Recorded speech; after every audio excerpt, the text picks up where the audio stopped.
Hello guys, welcome back to our channel. For today's video is how to use ChatGPT for video editing. As an AI language model, ChatGPT cannot perform video editing tasks directly.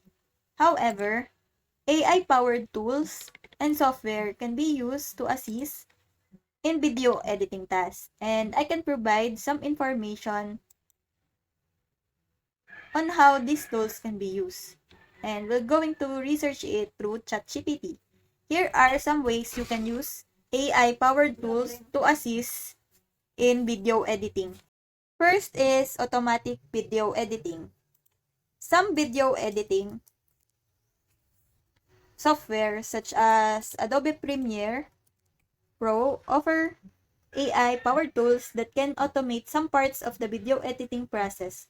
For example, they can analyze footage and automatically create rough cut or select the best shots for a scene.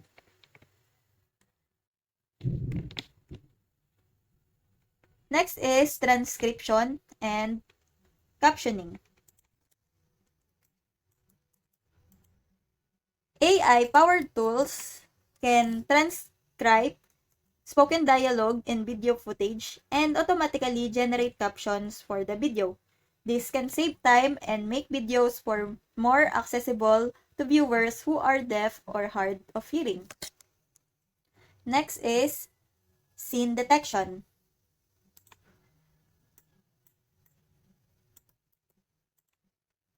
Scene detection AI-powered tools can analyze footage and detect changes in scene, making it easier to edit the video into separate clips. Next is color grading. AI-powered tools can analyze footage and suggest colors correction as an adjustment, making it easier to achieve a consistent look and feel for the video.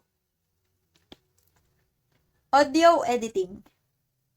AI-powered tools can analyze audio tracks and remove or enhance dialogue for better clarity. While AI-powered tools can be a valuable asset in video editing, they should be used in conjunction with a human judgment and expertise. Ultimately, it's up to human video editor to decide how to use the suggested edits and make creative decisions that align with the overall vision for the video. So that's it. I hope that you learned something and this video helps. And if you have any questions or comments, kindly put it in the comment section below and make sure to subscribe and like to our channel. Thanks!